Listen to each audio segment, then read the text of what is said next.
Have you ever just given up on deck building? Let me net deck. I'm not gonna waste my time. I've given up on deck building, and there's no hope. Alright, well, here's the video for you then.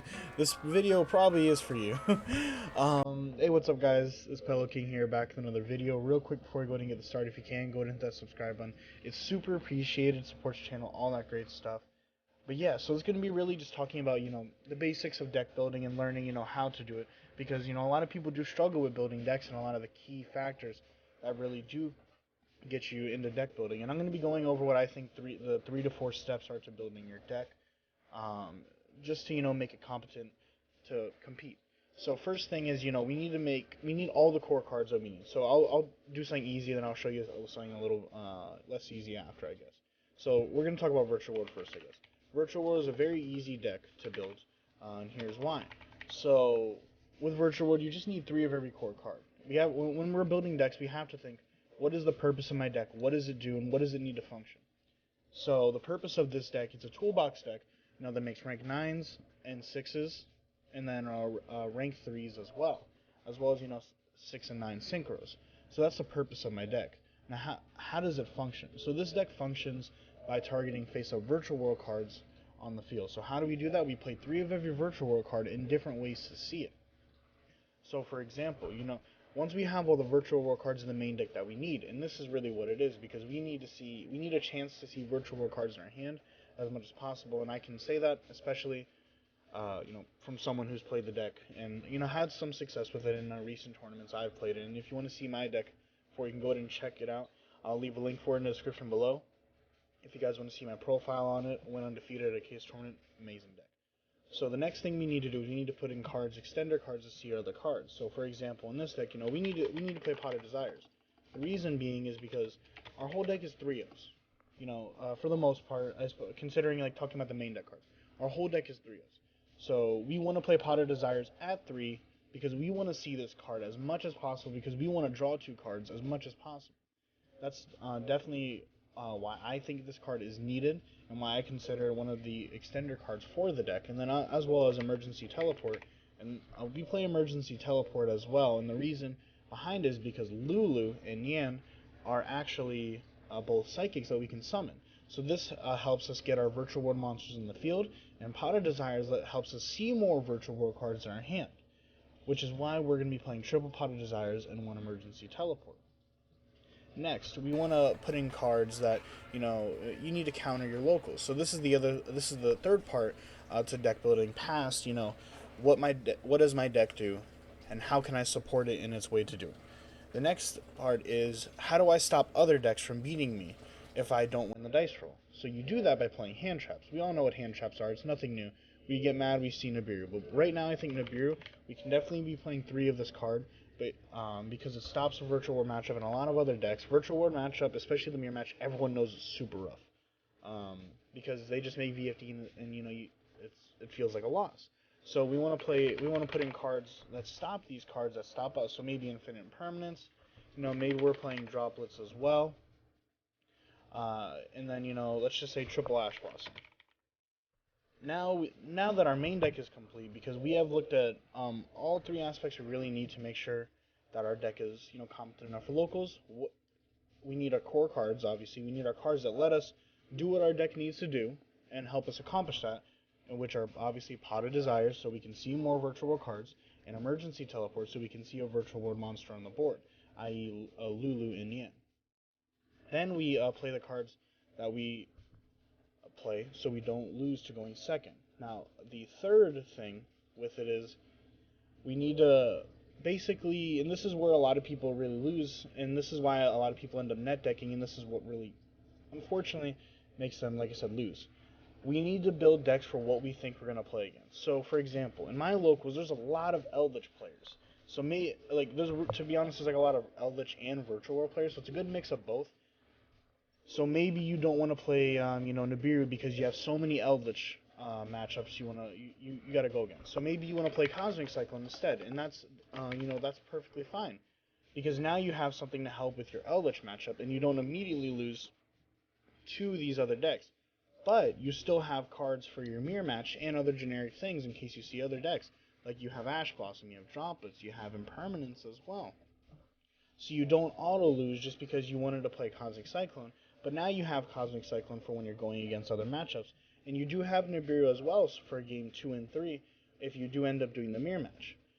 When you're building these decks, you need to make your deck to what you think you're going to be playing against.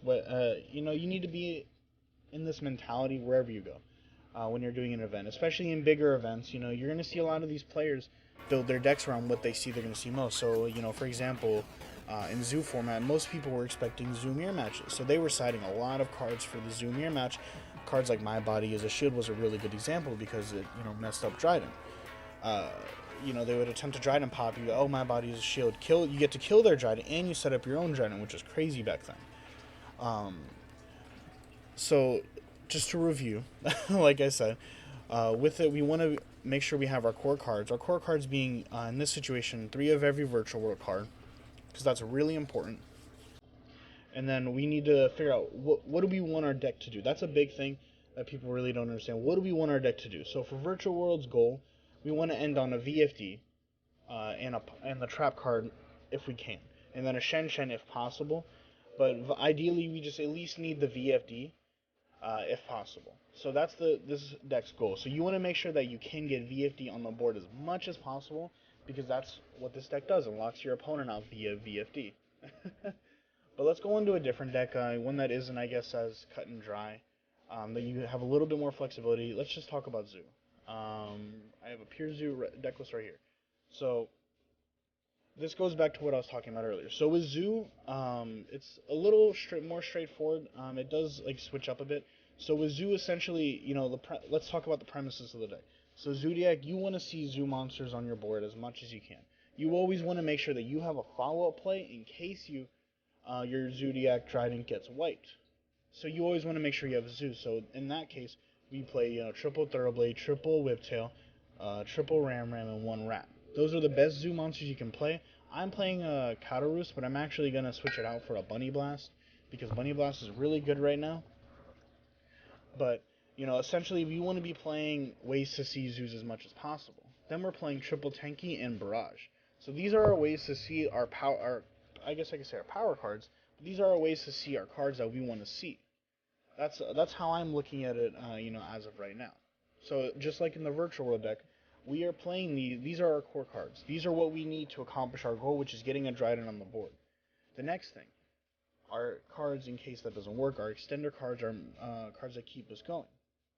So I'm playing two Shuffle Reborn and one Monster Reborn.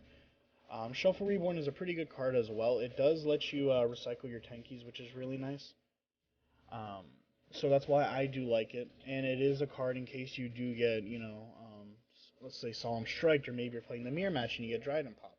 Then you can activate Shuffle Reborn, and it does let you get a card as well if you really need to via the Banish effect. And then we're also playing Pot of Desires as well because I think this card is very good. Just drawing 2 cards is so powerful.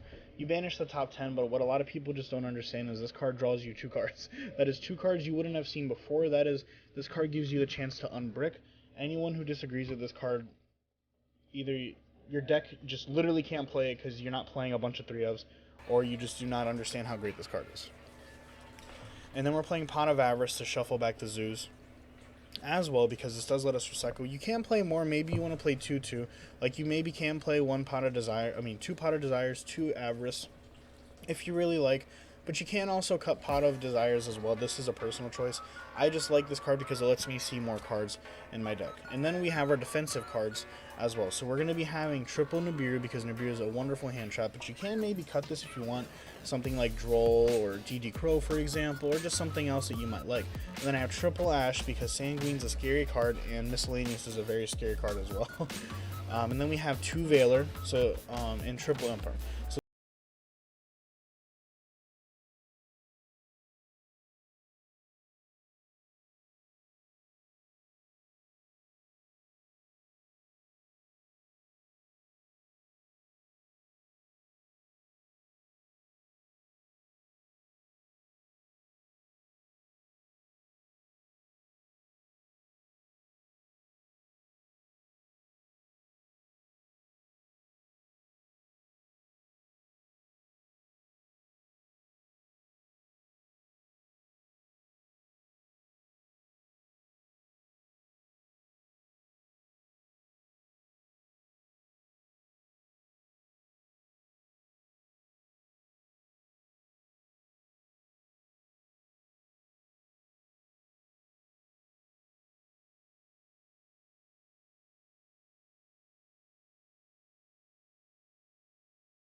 get a tuner on your board, you can just summon Hulk, and then summon Celine, and then summon Access Code. So this deck has the extra deck space to do so.